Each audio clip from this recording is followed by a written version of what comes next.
It's a well-known fact that the Dome of the Rock occupies the Temple Mount, that mount upon which two Jewish temples stood in the past. Many Christians and Jews alike anticipate the day in the future when, according to the prophecies in the book of Ezekiel, a third temple will sit on that site, at least somewhere on that mount. As we think about a third temple, I think we may focus so much on a glorious edifice and the redemption of our faith and the roots of our faith that we may not actually think about how the daily operations of the temple would be carried out.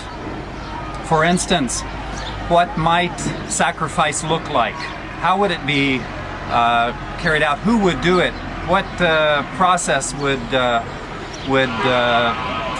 be involved in that? There is a group who are actually doing sacrifice. They are the Samaritans who live now on Mount Gerizim, and we're going to go there later and take a look at what the Samaritan Passover sacrifice would look like. Mount Ebal, the biblical Mount of Cursing, sits above the modern city of Nablus, of which you can only see a small portion from Mount Gerizim where I'm standing.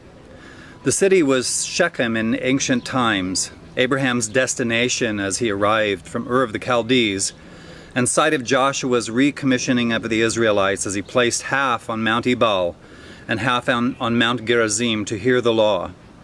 Now Nablus is an Islamic city. However, the Samaritans still dwell here and yearly offer the Passover sacrifice.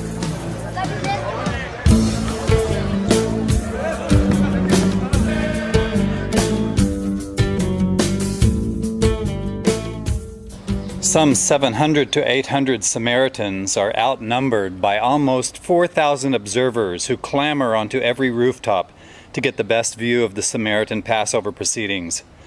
The sunset will usher in that day of memorial of Exodus from slavery in Egypt.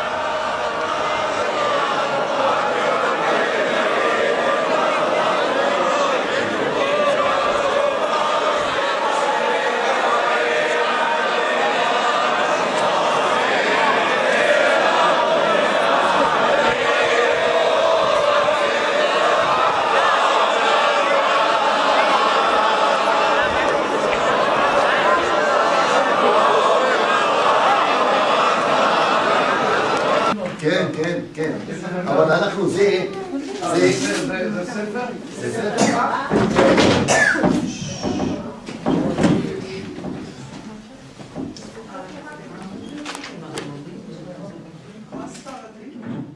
Until the middle of the 20th century, it was believed that the Samaritans came from a mixture of transferred peoples upon the conquest of Israel by Assyria in 722 BC.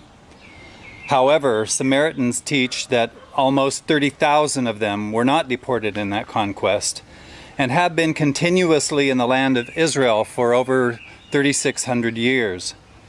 The Samaritans claim direct descendancy from the tribes of Joseph, being Ephraim and Manasseh, and have a high priesthood descending directly from Aaron, the brother of Moses.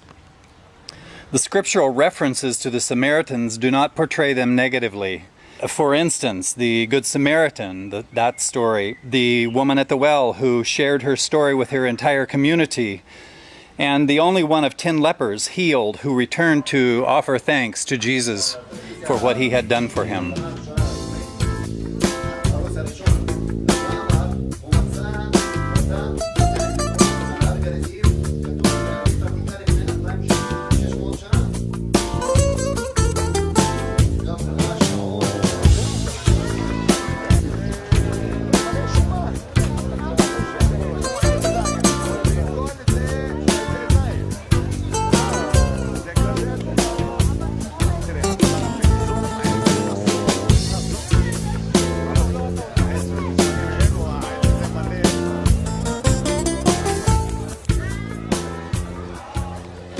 The word Samaritan comes from the Hebrew word Shomronim. The Samaritans say that even though their tribes, Ephraim and Manasseh, lived east of the Jordan River, that at the return from Babylon they settled in Samaria all the way through the beginning of the Christian era.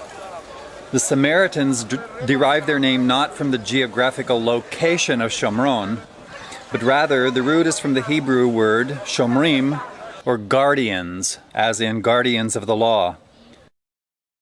Religiously, they are adherents to Samaritanism, which they claim is based on the Torah alone. Samaritans claim that their worship, as opposed to mainstream Judaism, is the true religion of the ancient Israelites, and that it predates the Jewish temple in Jerusalem.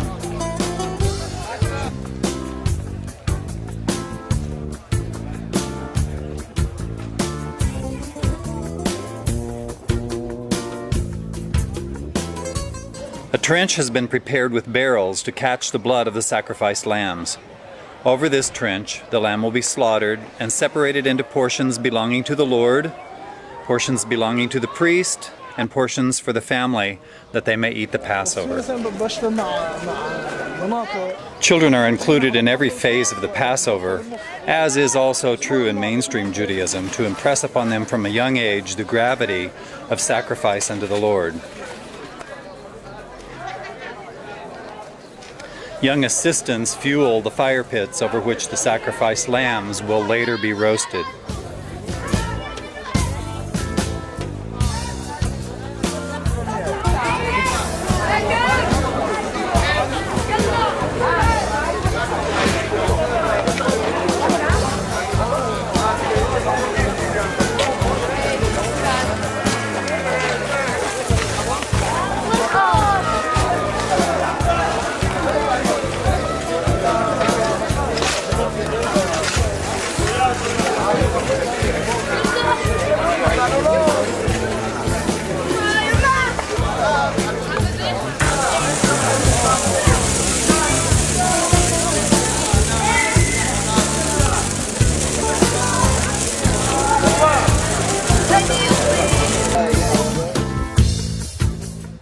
The portions belonging to the Lord are placed upon a special altar, salted and burned.